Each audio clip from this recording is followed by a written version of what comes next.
I'd like to better understand Venezuela's like network of alliances within Latin America, and then further probe what you started getting into about their alliances with other global powers. Right.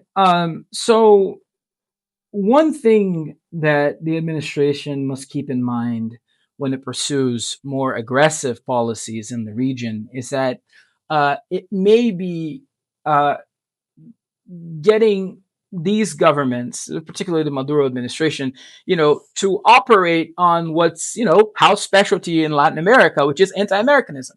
It's always Mm-hmm. there, right? The idea that, well, once again, the Yankees are going to come in and they're going to do this and that, and they don't respect our sovereignty. So, and it props these leaders up, both in democracies, but especially in dictatorships, where people are struggling. They have legitimate reasons to be unhappy with the government, but all of a sudden, when there's something given to the government like that, where it's like, well, there may be an invasion, people rally around the flag. It's something documented in political science literature.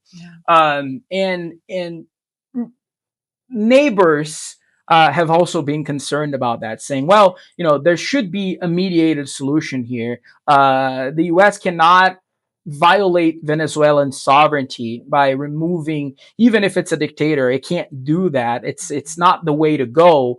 There needs to be some credible mediation. So that's the position of Colombia right now, which is, a close neighbor, but also, like I said before, a host of Venezuelans. Like historically, as Venezuela has hosted Colombians running away from the civil war back in the day. So like those are deep relationships, but the same with Brazil, right? So Brazil now is trying to play a mediator because it's a credible actor with Venezuela. So the relationships President Lula has with Maduro are pretty close, and it's trying to establish itself as a credible actor to the United States, right? To get the United States to agree to some kind of mediation and really to reduce its military presence. I'm not even going to say de-escalation because it doesn't look like the Venezuelan military is escalating. Right? I mean, yeah, they're doing some exercises and this and that, but that's kind of it, right? They're not sending troops and sending the Navy to patrol international waters. They're not doing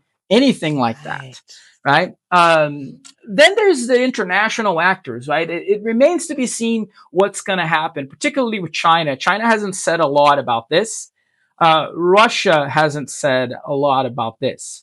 And the idea there is both of these countries, you can say that they have territorial ambitions or territorial expansion ambitions. Yeah. So they're looking at this and looking at the U.S.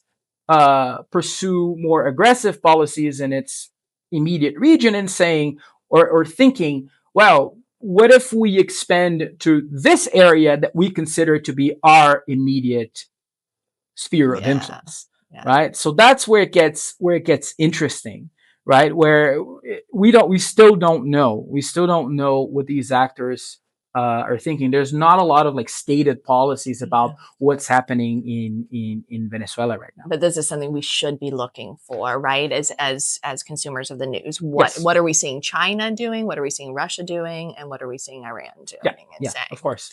Yeah.